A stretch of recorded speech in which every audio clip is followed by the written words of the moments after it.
Cepeda, reporter for Rappler, and I'm right outside the Supreme Court, which is expected to release its verdict on the cases seeking to stop a hero's burial for the late President Ferdinand Marcos.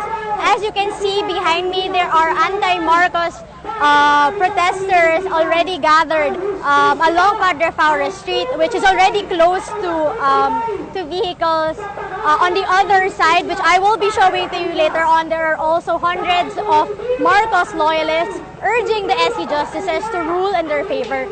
The Marcos, those against a hero's burial for the former president are sort of holding a program where the leaders of various groups are explaining why Marcos doesn't deserve a hero's burial. Let's listen.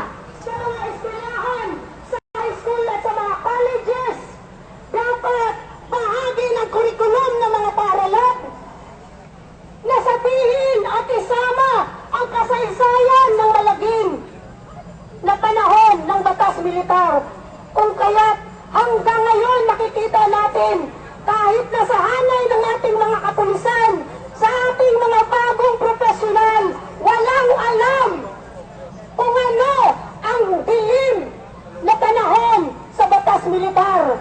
Yun, isang batas na pinasa na yun para sa pagpakilala at kilalanin na ang kadakilaan ng mga martir na lumatan sa panahon ng batas militar dapat kilalanin, bigyan ng mga monumento at ang bayad pinsala ay kabahagi lang ng hinihinging katarungan. Hindi lang pera, hindi lang bayad pinsala ang pangunahing hiningi ng mga biktima sa harapan ng Supreme Court ngayon. Ang pagkilala sa kanila, ang pagkilala sa kanilang kabayanihan, at dapat imulat ang mamamayan para huwag nang maulit ang malagim at madilim na kasaysayan sa panahon ng batas militar. Marami sa atin dito na nakikinig, wala nang alam dahil hindi nila kapalahunan ang martial law.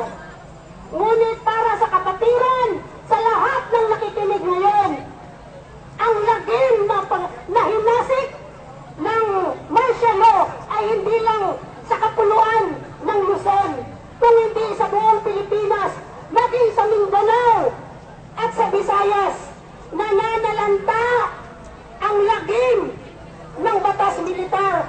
Kung kaya't hindi lang dito sa Kamaynilaan matatagpuan ang mga biktima ng paglabag sa karapatang pantao sa panahon ni Marcos. Ngayon mga kasama, tatanungin natin sila at ang ating mga sarili. Ano ba ang katangian ng isang bayani?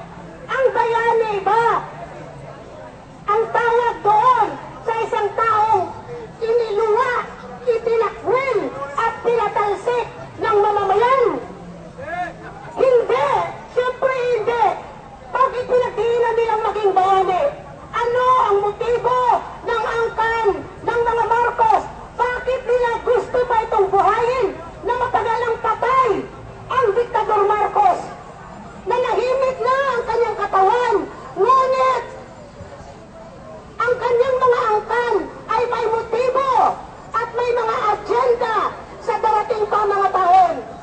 Ngunit binigo natin sa sama-samang pagkilos, binigo natin ang pagtakbo ni Bongbong Marcos bilang vice-presidente. Kaya hindi siya nakaupo at dahil doon isang tagumpay para sa mga mamamayang lumalaban. There you have it, one of the leaders of one of the groups who are against a hero's burial for Ferdinand Marcos. What's interesting is that earlier she said that the fact that the former Senator Bongbong Marcos lost the vice presidential elections means that it's a small victory for them, whereas during the SC orals on the Marcos burial cases, Solicitor General Jose Calida actually argued in front of the justices that the 14 million votes that former Senator Bongbong Marcos got during the elections is proof that the Filipinos are already over their trauma over martial law. Now, I'm about to show you the side of the Marcos loyalists who since this morning have been singing songs about nationalism, and they're urging the Supreme Court to vote in their favor. And some of them even marched here yesterday. I was there, and some of them stayed here overnight. Others were here as early as 4 a.m. So they've been waiting a long time. Let's watch.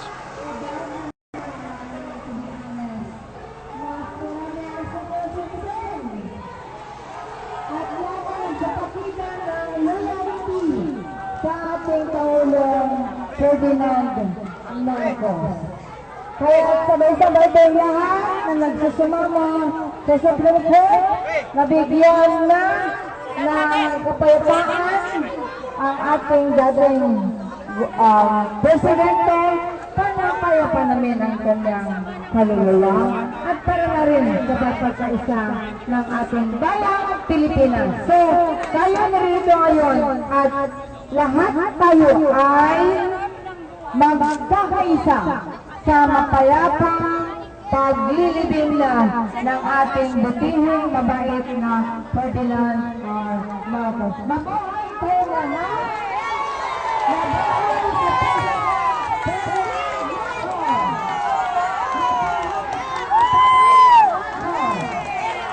Thank you. Nanay, pwede ho kayong makausap? Opo, ma'am, kayo po ay lawyer supporter ni former President Ferdinand Marcos. Anong oras na ho kayo nandito, nanay? Kanina pa alas 6. Kanina pang alas 6. Dito na ho kayo nag-almusal. Opo, bakit po deserve ni former President Marcos ng isang hero's burial sa libingan ng mga bayani? Dapat siya ilibing, kayo ano naman siya, bayani naman siya. Nanay, na mag-rule yung Supreme Court Justices na papayagan po na mailibing na po si former President. Oo, dapat payagan nila kasi talaga naman ilibing, matagal na yan. Hero naman talaga yan. Matagal na nakakaano yan. Matagal na presidente. Hindi naman pwede yan ganun na lang ng patay eh. Oho. Ano pong masasabi nyo, nanay, dun sa mga nagsasabi na hindi niya daw po deserve dahil may mga human rights violations nung martial law? Hindi pwede yun. Kasi siya, hindi naman ano siya bagay, lahat kahit ang tao nakakasala, dapat ibibing din yan. Hindi naman lahat ng tao, porque may kasalanan ka, hindi ba ano yan. Dapat ilibing na yan. Pagbigyan na ng kanuan dito sa ano yan. Sige po. Maraming salamat po, nanay. Anong parte po kayo ng Friends of Imelda R. Marcos Group? Sige, salamat po, nanay. Linggo-linggo, marami kami. Salamat po, nanay. Thank you po. There you have it. We just talked to one of the Marcos loyalists who think that the state-sanctioned abuses committed during the time of the former president should no longer be considered as the SC Justices decide on whether he should be buried at Libingan ng mga bayani or not. This ends my report for now, but please continue following Rappler as we give you updates on the decision about the Marcos burial.